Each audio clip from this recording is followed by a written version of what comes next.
HHS Secretary Robert F. Kennedy Jr. spent the day testifying on Capitol Hill, where he faced a grilling as lawmakers pressed him on the Trump administration's overhaul of federal health agencies and billions in cuts to the multiple agencies he oversees. House Democrats in particular raised concerns about whether Kennedy was violating the law in cutting funding appropriated by Congress for medical research this year. Kennedy said he's streamlining some funds. Excuse me, but that's BS. You are not rescaling NIH research. You are proposing to cut it by $20 billion. I want my questions answered on, are you freezing and withholding funding that Congress appropriated in 2025 for life-saving NIH research?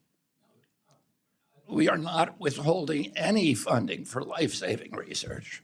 Do you commit to following the law?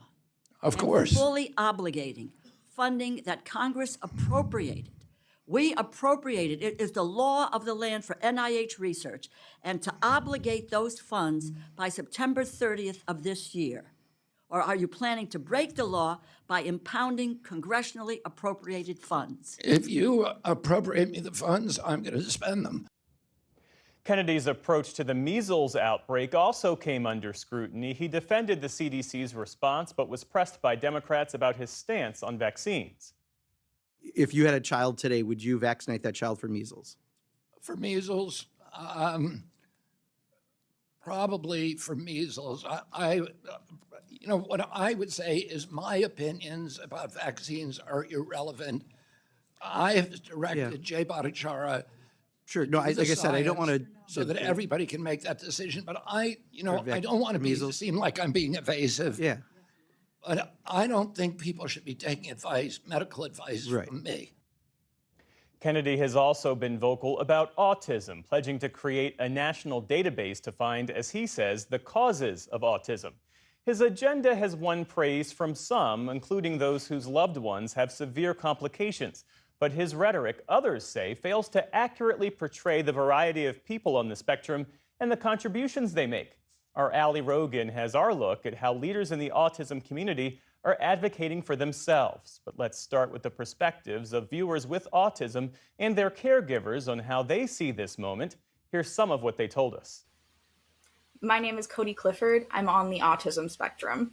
As somebody who's late diagnosed, it's a new prospect for me to be thinking about is how other people see me, how other people are talking about autism issues in the media. I'm going to try not to get too emotional about it because it is, I think, overall really hurtful. My name is Doris Smith.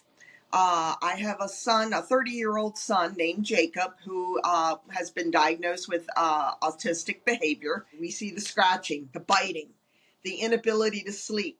I've got holes in my walls that, I'm tired of doing drywall. My name is Shamira Cheney, and I have 3 beautiful, beautiful, awesome sons who are all on the autism spectrum. I do believe that all of my boys will be contributing members of society. There was some comments made about, they won't be able to play baseball. My son Eli runs track, a gold medalist, may I add, in track. He is a basketball player. I think he just recently told me I'm signing him up for soccer and baseball this summer. So, he's thriving. My name is Michael Wilson, and I am neurodivergent. First of all, vaccines do not cause neurodivergence. We need to end that myth once and for all. But let's just pretend for a second that they did. The fact that people would rather have a child die from a preventable disease than to have a neurodivergent child, it's just really heartbreaking to me.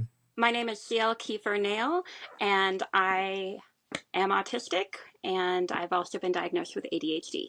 For someone to try and put a cap on our limitations and tell us what we are capable of doing, it's insulting, it's dehumanizing.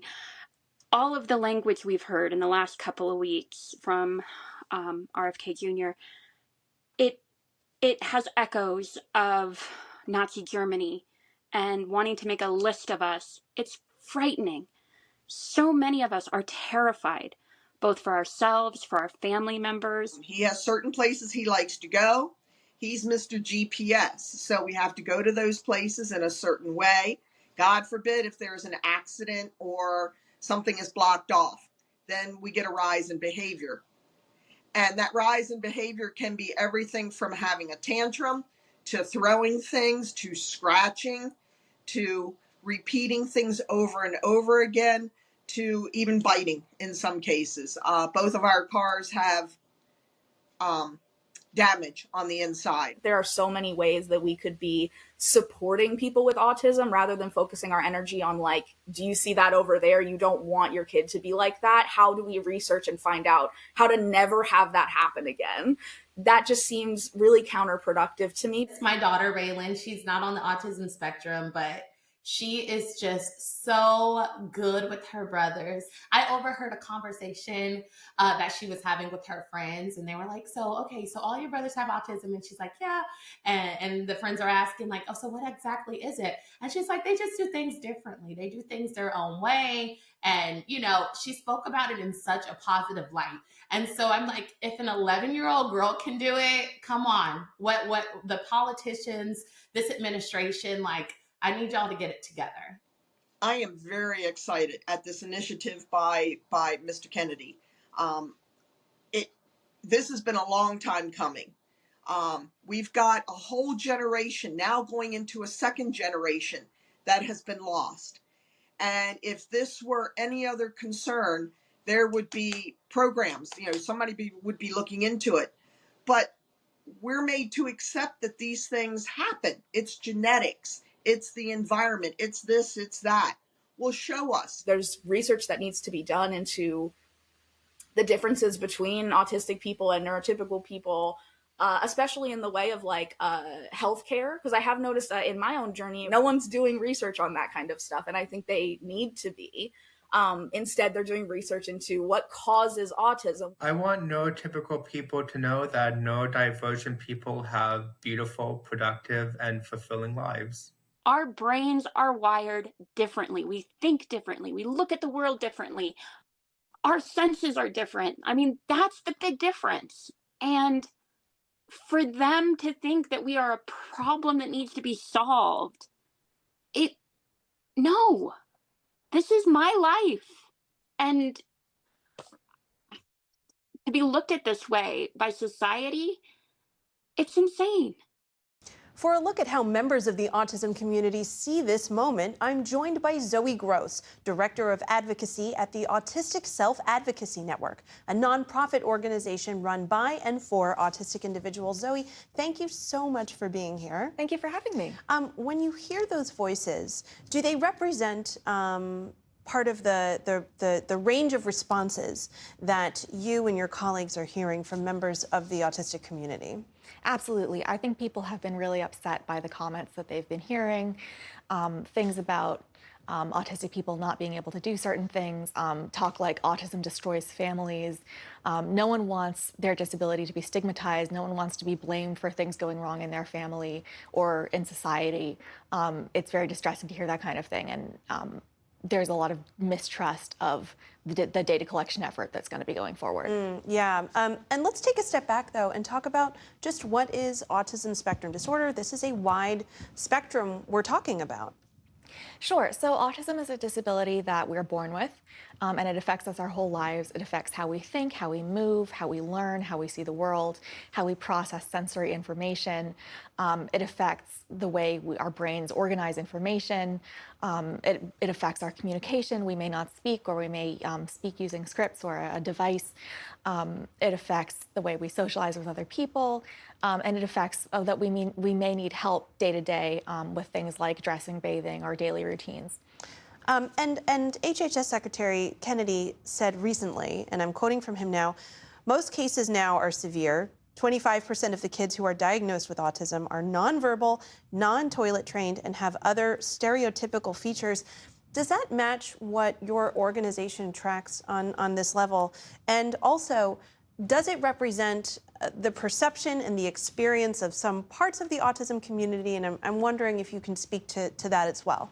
So what he's referring to is that the CDC did a study which showed that of all autistic people, 25% either are non-speaking, are minimally speaking, or have a measured IQ that's under 50. Now, it's very difficult to measure the IQ of many autistic people reliably, so take all this with a grain of salt.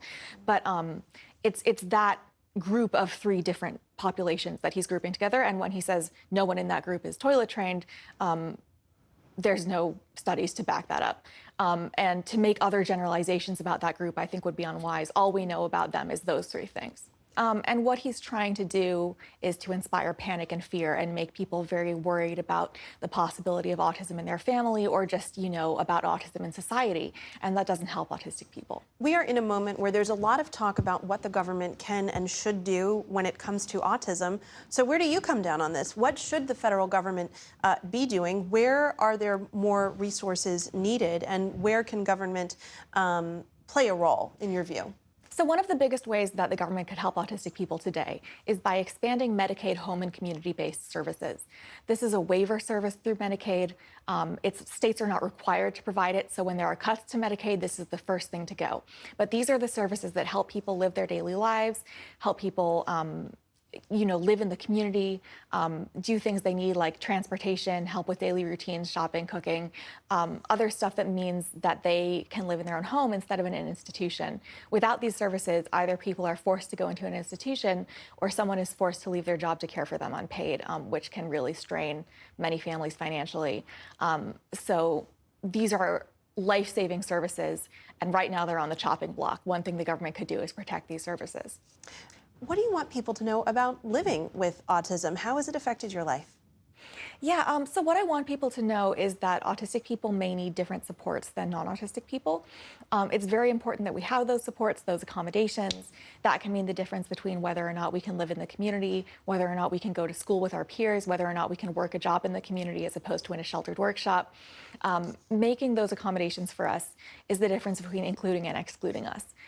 So if you see someone, for example, wearing headphones in a crowded area, or someone at a job with a job coach, or if someone asks for accommodations in housing or at work, I want you to think about that as the way that autistic people are included in society. Zoe Gross at the Autistic Self-Advocacy Network, thank you so much for joining us. Thank you for having me.